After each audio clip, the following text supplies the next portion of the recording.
नमस्कार, स्वागत है आपका मुनाफे की मंडी में, जहां हम आपको कमोडिटी मार्केट की तमाम बड़ी खबरें बताते हैं। लेकिन सबसे पहले आपको मेहमानों के बारे में बता दें। हमारे साथ आज 5 मेहमान हैं। भूपेश शर्मा है, टेक्निकल एक्सपर्ट है बीकानेर से। नवनीत दमानी है, मोतीलाल ओसवाल से। तरुण सत्संगी हैं, सिल्क रूट से। वीरेंद्र वकील हैं, पैराडाइम कमोडिटी से। और अखिलेश जैन है, टेक्निकल IQ से। आप पांचों मेहमानों का बहुत बहुत शुक्रिया। सबसे पहले कमोडिटी की जो बड़ी खबरें हैं वो आपको बता दें कि गोल्ड आज अच्छी तेजी दिखा रहा है, 62,800 रुपए के ऊपर। चांदी की बात करें तो 75,700 के ऊपर चांदी पहुंच चुकी है। अच्छी तेजी आज गोल्ड और सिल्वर दोनों ही काउंटर में दिख रही है। ब्रेंट क्रूड वापस से $80 के पार निकल चुका है। ओपेक से अब अंगोला बाहर हो जाएगा। उन्हें लग रहा है कि उनके इंटरेस्ट के लिए यह सही नहीं है, उन्होंने बाहर होने का फैसला किया है। यूएस में रिकॉर्ड उत्पादन के बाद भी क्रूड में तेजी है, क्योंकि लाल सागर से शिपिंग को लेकर जो चिंता है उससे यहां पर सपोर्ट मिल रहा है। लेकिन एक अहम खबर यह है कि MCX नेचुरल गैस के ऑप्शंस में रिकॉर्ड टर्नओवर देखने को मिला है। 20 दिसंबर के जो आंकड़े हैं जो एक्सचेंज की तरफ से जारी किए गए थे, उसमें 20 दिसंबर को सिर्फ 39,167 करोड़ का turnover of natural gas options में देखने को मिला था। एक बड़े वॉल्यूम के साथ अब यहां पर कारोबार होने लगा है, क्योंकि ये कैश सेटल कॉन्ट्रैक्ट है क्रूड और नेचुरल गैस का। इससे यहां पर FPIs की भागीदारी भी बढ़ रही है और उसका फायदा मिल रहा है। चलिए, कुछ अहम खबरें थी, लेकिन अब सीधा रुख करते हैं गोल्ड और सिल्वर पर। वीरेंद्र जी, आप बताइए, क्या लग रहा है आपको गोल्ड और सिल्वर में यहां से क्या करें? ट्रेडर्स के लिए क्या सलाह है? ये तेजी टिकेगी? शॉर्ट टर्म बाउंस आ सकता है। नॉर्मली नाताल के समय ईयर एंड विंडो या स्क्वायर ऑफ जिसको कहेंगे अकाउंट सेटलिंग के हिसाब से मैं टेम्पररी बुलिश हूँ। गोल्ड पे 62,300 के आसपास बाई किया जा सकता है। 62,800 तक का लक्ष्य रहेगा।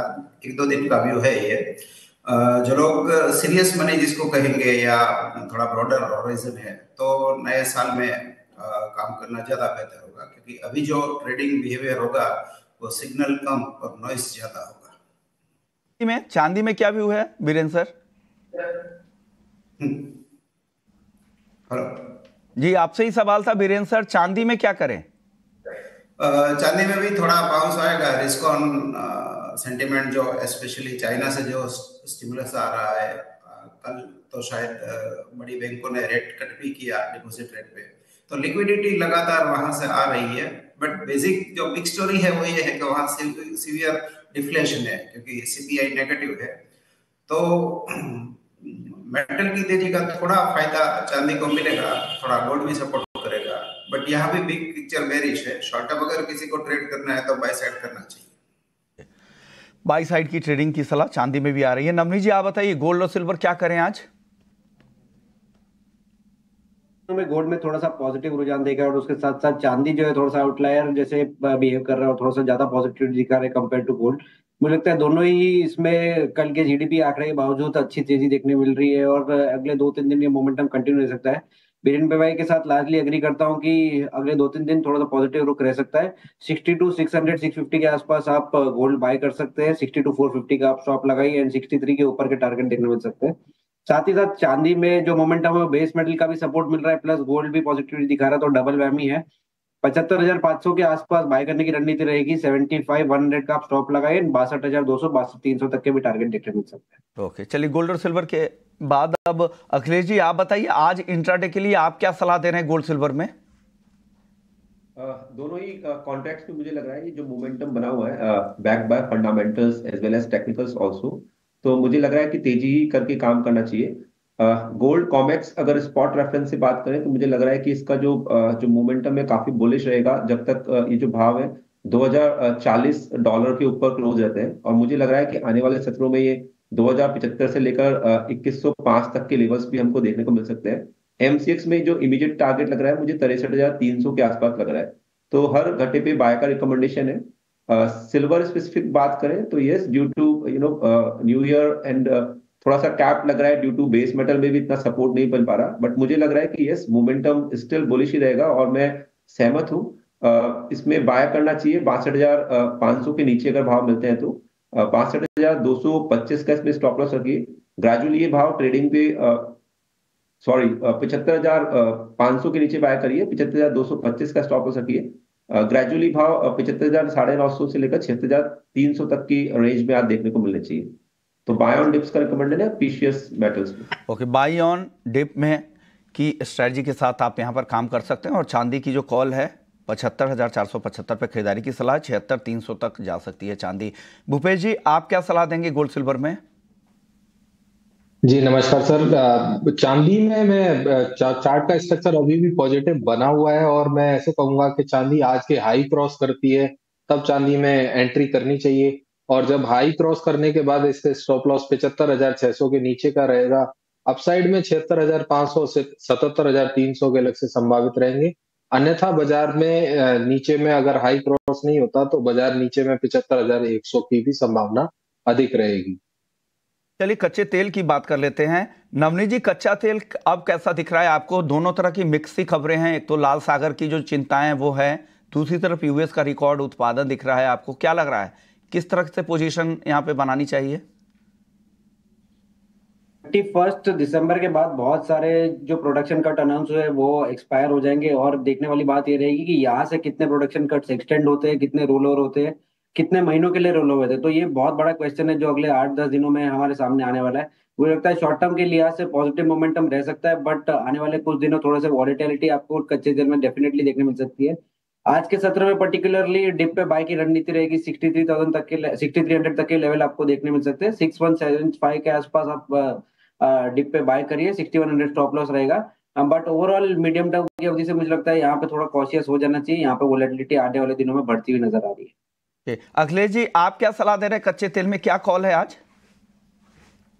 थोड़ा वेट एंड वॉच वाला यस इसमें ट्रेड बनता हुआ दिख रहा है। हालांकि चार्ट्स पे जो स्ट्रक्चर लग रहा है वो बुलिश है, बट पर्टिकुलर अगर ट्रेड की बात करें तो मुझे लगता है कि आज के इंटरडे सत्र में 6255 से लेकर 70 तक की रेंज में या इवन 6315 तक भी आता है तो वहां पे बेचना चाहिए क्रूड को। स्टॉप लॉस लगाइए आप 6340 के आसपास का।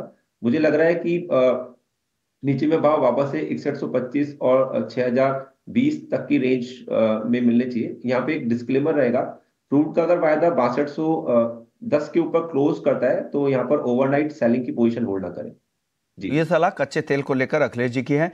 बीरेंद्र सर, आपको क्या लग रहा है, क्रूड में किस तरह से ट्रेड करना चाहिए? और ऑप्शंस ट्रेडर के लिए भी कुछ सलाह है क्या आपके पास? मैं ऑप्शन खास वॉच नहीं करता हूँ इसमें। वैसे भी मैंने कहा कि नाताल है, तब तक मैं हर एक मार्केट में थोड़ा साइडलाइन रहना प्रेफर करूंगा।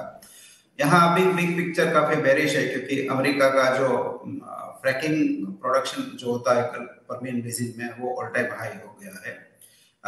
ओपेक का ब्रेकअप फिर से एक बार आया, 1986 में भी आया था। तो यहाँ शायद ऐसा लग रहा है मुझे कि कहीं उछाल मिले तो सेल साइड में जाना प्रेफर करूंगा। बट मेरी सेल की जो रेंज है वो 6350 के आसपास की है, तो अभी ये वो भाव नहीं है। वो अगर मिला तो मैं शॉर्ट साइड जाऊंगा। भूपेश जी, ऑप्शन में कोई ट्रेड है क्या क्रूड में? जी सर, क्रूड में ऑप्शन का ट्रेड रहेगा। जहां भी क्रूड का वायदा 6150 के आसपास मिलता है वहां पर 6100 का कॉल खरीदना चाहिए, जिसमें 20 पॉइंट का स्टॉप लॉस रहेगा। अपसाइड में 70 से 90 पॉइंट के टारगेट रहेंगे। अब नेचुरल गैस की बात कर लेते हैं। अखिलेश जी, क्या करना चाहिए? नेचुरल गैस खरीदारी करें आज के लिए? इसमें मुझे लग रहा है थोड़ा वेट ही करना चाहिए क्योंकि इसमें काफी एक अच्छा स्ट्रक्चर डेवलप होता दिख रहा है चार्ट पर। मुझे लगता है कि अगर कोई फ्रेश एंट्री बनाना चाहता है तो उसको 217-218 रुपए का एक बार वेट करना चाहिए। प्राइस इन लेवल्स के ऊपर अगर होल्ड करते हैं, क्लोज करते हैं तो यहाँ से एक अच्छा फर्दर मोमेंटम टेक्निकल्स पे देखने को मिलता है जो भाव को 253 से 55 तक की रेंज में भी लेके जा सकता है। अगर ये वायदा 217-18 को ब्रेक करने में फेल रहता है एंड पहले करेक्ट होता है अप्रोक्सीमेट 200 के आसपास, वहां पर भी यहाँ पे खरीदारी करनी चाहिए। 193 का स्टॉप लॉस लगाना चाहिए। लक्ष्य 253 तक के ही रहेंगे। तो बाय ऑन डिप्स का रणनीति रखिए इन लेवल्स रेफरेंस को ध्यान में रखकर। ओके। और एमसीएक्स की एक कॉल 217 पे इन्होंने भेजी है अखिलेश जी ने। 227 237 के टारगेट के लिए खरीदना चाहिए। नवनीत जी, पिछले दोनों बार जब भी आपने नेचुरल गैस पे कॉल दिए थे नवनीत जी, वो काफी हिट हुए थे। आज क्या सलाह देंगे? नेचुरल गैस में क्या करना चाहिए? 215 के आसपास है। Well Vishwanath ji, natural gas का जो करंट कॉन्ट्रैक्ट है वो एक्सपायर होने वाला है, तो हम नेक्स्ट कॉन्ट्रैक्ट की तरफ बढ़ते हुए बाय ऑन डिप की रणनीति मेंटेन करते हैं। मुझे लगता है कि काफी दिनों से बहुत सबड्यूड रहा है नेचुरल गैस के प्राइसेस। 300 से टूटते टूटते लगभग 200 के लेवल पे आसपास एक स्टेबिलिटी दिखा रहे हैं। तो नेक्स्ट कॉन्ट्रैक्ट में 205 206 के आसपास बाय करना चाहूंगा। 202 का स्टॉप लगाइए एंड वहां पर 212-15 तक के स्तर आपको देखने मिल सकते हैं। ओके, और मेटल में क्या पसंद है आज आपको नवनीत जी? वेल, मेटल में मेरा पिक रहेगा जिंक, जो कि हमने लास्ट कुछ दिनों में एक पॉजिटिव मोमेंटम देखा था, बट लास्ट 2-3 दिनों में इन्वेंट्री का जो जंप देखा एलएमई पे, उसकी वजह से एक दबाव में आया है। लार्जली बायस जिंक में पॉजिटिव है और मैं कंटिन्यूस बेसिस पे जिंक पे बाय एंड डिप मेंटेन कर रहा हूँ। हालांकि हर मेजर रैली के बाद में एक छोटा मोटा करेक्शन आपको देखने मिल रहा है, बट वो बाइंग अपॉर्चुनिटी से ट्रीट करिए। जनवरी का वायदा आप 225 के आसपास बाय कर सकते हैं, 224 का आप स्टॉप लगाइए एंड 228 230 तक के भी टारगेट देखने मिल सकते हैं। ओके, जनवरी का वायदा खरीदे, क्योंकि दिसंबर अब डिलीवरी मोड में जाएगा, तो इससे बेहतर है कि अगले कॉन्ट्रैक्ट में खरीदे 224 के स्टॉप लॉस के साथ। बीरेन सर, आपको क्या पसंद है मेटल्स में आज? नवनीत भाई के साथ मैं भी जाऊंगा। मैं जिंक में लॉन्ग साइड प्रेफर करूंगा। साथ ही साथ क्रॉस एज में मैं एल्यूमिनियम शॉर्ट करूंगा, क्योंकि एल्यूमिनियम में काफी कंसंट्रेशन है, मींस माल का बोझा बहुत है एल्यूमिनियम में। तो शॉर्ट एल्यूमिनियम, लॉन्ग जिंक, ये करीबन 22-24 का स्प्रेड है, वो एक्सपांड होकर शायद 30-35 जा सकता है। भूपेश जी, कोई एक कॉल बताइए, मेटल्स में आज कहां पे नजर रखे? जी, जिंक में खरीदारी करने की सलाह रहेगी। करंट भाव पर जिंक वायदा में खरीदारी करनी चाहिए। ₹1 नीचे का स्टॉप लॉस रहेगा। अपसाइड में ₹2 और ₹2.5 ऊपर के टारगेट रहेंगे। ओके, अखिलेश जी, आपको क्या पसंद है? एक कॉल कोई भी। थोड़ा सा पोजिशनल आउटलुक में रखना चाहूंगा जिंक के लिए। यस, फॉर नेक्स्ट ईयर लगता है कि मेटल्स में काफी तेजी रहेगी एज पर द जो भी फर्दर मतलब अपडेट्स आए हैं। बट मुझे यहाँ पे अभी भी थोड़ा सा डाउट ही लग रहा है स्ट्रक्चर वाइज। जिंक जब तक 227 के आसपास ये लेवल ब्रिज नहीं करता है, तब तक मुझे लगता है कि सेल ऑन राइज का रणनीति रखना चाहिए। स्ट्रक्चर अभी भी वीक है। मुझे लग रहा है पोजिशनली एक बार भाव 217-18 के आसपास फिसल आउट होने चाहिए। तो सेल ऑन राइज का रिकमेंडेशन रखिए। कॉपर में भी मैं बोलना चाहूंगा कि अगर प्राइजेस 729 को अगर ब्रिज नहीं कर पाते, तो यहाँ पर एक बार थोड़ा सा प्रॉफिट बुकिंग देखने को मिल सकती है, जो 723 के नीचे एक्सटेंड हो सकती है। तो कॉपर में भी 729 के नीचे सेल करके काम करें। नीचे में अगर करेक्शन आता है तो 719 से लेकर 712-13 तक के लक्ष्य देखने को मिल सकते हैं। तो सेल ऑन राइज का रिकमेंडेशन है दोनों ही मेटल्स के। बात करते हैं एग्री मार्केट की, और एग्री मार्केट पर बात करने के लिए हमारे साथ तरुण सत्संगी जी बने हुए हैं। आज उनका बर्थडे भी है। जन्मदिन की बहुत बहुत बधाई तरुण जी, सबसे पहले आपको। शुक्रिया विश्व Mohan ji, good morning. Good morning. चलिए, अब कॉटन की बात कर लेते हैं। कॉटन में सीआई के जो डेटा आए हैं 2023-24 के लिए, वो जो पुराने जो नंबर थे उन्होंने उसी नंबर को प्रेसिंग के नंबर हालांकि है 294 लाख गांठ उन्होंने बरकरार रखा है।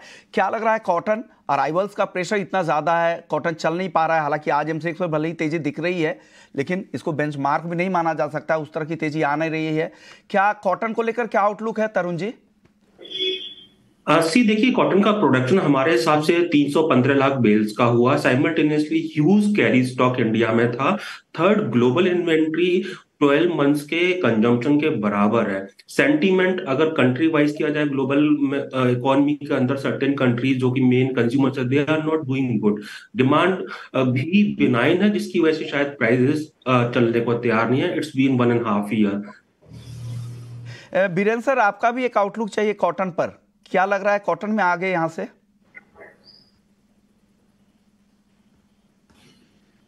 बीरेन सर, आवाज आ रही है आपको? हाँ जी, हाँ जी। कॉटन पर मैं पूछ रहा था। कॉटन में अभी भी डिमांड का काफी बड़ा कंसर्न है। सप्लाई तो रिलेटिवली कम है, बट डिमांड बेहद कमजोर है। और सबसे बड़ा वजह यह है कि फाइनेंशियल क्रंच, इतनी एक्यूट फाइनेंशियल क्रंच मैंने पिछले 25-30 साल में नहीं देखी है। तो माल भी नहीं है, डिमांड भी नहीं है, एक अजीब सी स्थिति है यहाँ पे। चलिए आगे बढ़ते हैं, अगली खबर गेहूं को लेकर, क्योंकि गेहूं की जो एमएसएस के जरिए जो बिक्री के जो नंबर आए हैं वो 51,60,000 टन के आसपास के आंकड़े हैं। हालांकि सरकार ने जो मार्च 2024 तक का जो लक्ष्य तय कर रखा है वो 101 लाख टन से ज्यादा का है। तरुण जी, क्या लग रहा है गेहूं की कीमतें? हालांकि नरमी अब दिख रही है, क्या आगे दाम किस तरह के रहने वाले हैं? आई थिंक गवर्नमेंट सप्लाई काफी हाई है और गवर्नमेंट पूरा एक्टिव है in supplying to the market, और यही कारण है कि प्राइसेस जो 2900 थे अभी 2400 के इर्द गिर्द जा चुके हैं। आई थिंक इस तरीके से रेगुलर सप्लाई मार्केट में दिया जा रहा है, this counter is not going to perform. Sir sugar की बात कर लेते हैं तरुण जी। अब नया नोटिफिकेशन लगातार आता जा रहा है। पहले एक नोटिफिकेशन आया, पहले अल्कोहल बनाने पर रोक लगाए गए थे गन्ने के रस से, और लेकिन अब उसमें एक कोटा दे दिया गया है। दूसरा अब अल्कोहल पे भी आ गया है, एथेनॉल के बाद अब अल्कोहल पर भी आ गया। अल्कोहल बनाने पर रोक लगा दी गई है और इस पर चीनी मिलों पर कड़ी निगरानी भी रखी जाएगी और राज्यों को भी निर्देश दिया गया है कि इन्हें रोका जाए। हालांकि एथेनॉल के लिए तो एक लिमिट तय की गई है, 17 लाख टन वो डाइवर्ट कर सकते हैं। क्या लग रहा है कि असर होगा मार्केट पर? किस तरह की चाल आपको आगे दिख रही है शुगर मार्केट में? एक्टिव है प्राइसेस को स्टेबलाइज करने के लिए despite the supply shortages. Last year crop कम था शुगर का और इस साल भी क्रॉप कम है, उसके वजह से हमने देखा कि एक्सपोर्ट में लिमिटेशंस एंड दीज मेजर्स लिए गए हैं। सो आई थिंक मेरे को ऐसा लगता है कि ऑलरेडी प्राइसेस कूल ऑफ हुए हैं and it will remain cool actually, क्योंकि supply will start increasing now onwards. International market में भी काफी अच्छा क्रैश आया है क्योंकि ब्राजील का प्रोडक्शन बम्पर होने वाला है इस साल। सो अल्टीमेटली शुगर का प्राइस हमको ऐसा लगता है डिस्पाइट द डोमेस्टिक शॉर्टेज, जिस तरीके से मेजर्स लिए जा रहे हैं प्राइसेस में ग्रेजुअली ड्रॉप ही आएगा। ओके, अब बात कर लेते हैं स्पाइसेस की। जीरा सबसे पहले बताइए तरुण जी, क्या करें? स्टॉकिस्ट की खरीदारी है लोअर लेवल पर, हालांकि जिस तरह के सोइंग के बम्पर नंबर है, क्या आगे क्या दिख रहा है यहाँ पर? पिक्चर प्रीटी मच क्लियर है, प्राइसेस चलने को तैयार नहीं है, डिमांड भी इरोड हुई थी हायर लेवल पे और I think gradually prices are trying to revert back to the mean. So मुझे ऐसा लगता है कि अभी इसमें जो हलचल आएगी जब फ्रेश क्रॉप के बारे में क्लैरिटी होगी मार्च के आसपास, तभी इसमें फर्दर मूवमेंट देखने को मिलेगा। तब तक ये काउंटर प्रॉब्ली साइडवेज रह सकता है और इसमें मेरे को नहीं लगता कि फर्दर तेजी आनी चाहिए। ओके, धनिया में क्या लग रहा है? सोइंग काफी स्लो है यहाँ पर क्या, लेकिन स्टॉक भी काफी है स्टॉकिस्ट और किसानों के पास। तरुण जी क्या लग रहा है धनिया में यहाँ से? देखिए बॉटम आउट होके प्राइसेस 8000 तक गए थे, but the way it has corrected showing kind of a mixed movement and मुझे ऐसा लगता है probably for the time being 6500 से 8000 के बीच में प्राइस रह सकते हैं, but I am not expecting any major activity in this commodity. में क्या लग रहा है तरुण जी? आज 1.5% ऊपर है, कल हमने कमजोरी देखी थी, हालांकि नए स्टॉक रिलीज होने की खबर से यहाँ पे दबाव बना था, लेकिन आज फिर से तेज हो गया है। 14,200 पे अप्रैल का वायदा, जो अगला कॉन्ट्रैक्ट है, जो अभी एक्टिव कॉन्ट्रैक्ट है। क्या करना चाहिए यहाँ पर? आई थिंक टर्मरिक का भी मूव हो चुका है, नाउ पूरा का पूरा फोकस रहेगा अपकमिंग जो क्रॉप आएगी एंड इंटरनेशनल डिमांड वीक होने की वजह से हमको लगता है कि इसमें भी like spices complex as a whole की तरह थोड़ा सा सॉफ्ट मूवमेंट देखेंगे। जी आपको क्या पसंद है तीनों काउंटर में, हल्दी, धनिया और जीरा? यहाँ पर टॉप ट्रेड अगर किसी के लिए अगर सलाह देना हो इंट्राडे के लिए तो? जी मेरे हिसाब से अभी टीएमसी में बाइंग करनी चाहिए और टीएमसी का वायदा ट्रेड हो रहा है 14,120 और इसमें 13,900 के नीचे का स्टॉप लॉस लगाएं। अपसाइड में 14,500 और 14,700 तक के भी लक्ष्य संभावित रहेंगे। मसालों पर आपका आउटलुक क्या है बीरेन सर? मसालों में मिला जुला कारोबार है, थोड़ा क्रॉस ट्रेड में शायद मार्च का जो जीरा है काफी डिस्काउंट में है, उसमें बाई किया जा सकता है। टेम्पररी 30,000 इसका सपोर्ट रहेगा। अपसाइड में 35 जा सकता है, क्योंकि फसल तो आशावाद काफी अच्छा है, बट वेदर काफी क्रूशियल रहेगा 1 महीने के लिए। फिलहाल जो प्राइसेस है उसमें वेदर प्रीमियम पूरा मीटअप नहीं हुआ है। चलिए अब ग्वार की बात कर लेते हैं। तरुण जी ग्वार में क्या लग रहा है? ग्वार सीड ग्वारगम कल भी तेजी थी, आज भी तेजी, लेकिन एक ब्रॉडर आप देखें तो रेंज ही है, 10,500 से 11,000 के आसपास में घूम रहा है ग्वारगम। क्या लग रहा है क्या करना चाहिए ग्वार सीड ग्वारगम में अब? आई थिंक एग्री कमोडिटीज अगर एक्सेप्ट फ्रूट्स एंड वेजिटेबल्स की बात करें तो हमने देखा है बेयर मार्केट के अंदर है और परफॉर्म करने को तैयार नहीं है। एक्सटेंडेड करेक्शन हमने ग्वार के अंदर देखा क्योंकि क्रूड ऑयल के साथ इसका पॉजिटिव कोरिलेशन है, उसमें करेक्शन आया था, हमने इधर भी उसका इम्पैक्ट आते हुए देखा।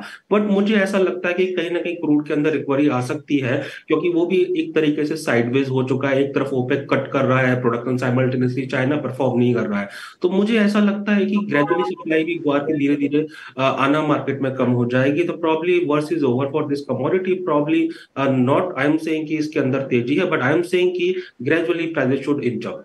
ओके भूपेश जी, आप क्या सलाह देंगे इंट्राडे के जो ट्रेडर हैं उनके लिए ग्वार सीड ग्वारगम में आज? जी, ग्वार सीड में 5420-30 के आसपास कहीं भी बाजार मिलता है तो खरीदारी करनी चाहिए, क्योंकि कल ग्वार में एक छोटा सा रिवर्सल छोटे चार्ट पर देखने को मिला है। बड़े चार्ट पर अभी भी जो ट्रेंड है वो इंटैक्ट है। मुझे लगता है कि बाजार एक बार 5530 5570 तक का पुल बैक दिखा सकता है। वहीं ग्वारगम की बात करें तो 11650 के ऊपर जब तक बाजार ट्रेड कर रहा है तब तक इसमें किसी भी प्रकार के शॉर्ट से एक बार दूरी बनानी चाहिए।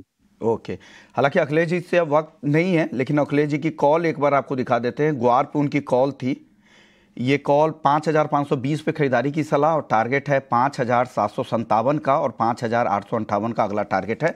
5400 रुपये आपको इस ग्वार सीड में आपको स्टॉप लॉस लगाना है। शुक्रिया अखिलेश जी आपका, तरुण जी आपका, बीरेन जी आपका, नवनीत जी, भूपेश जी, सबका बहुत बहुत शुक्रिया। और तरुण जी एक बार फिर से आपको हैप्पी बर्थडे, आप अच्छे से मनाएं और आपके लिए हम सब दुआएं करेंगे, इसी तरह से आप खुश रहें।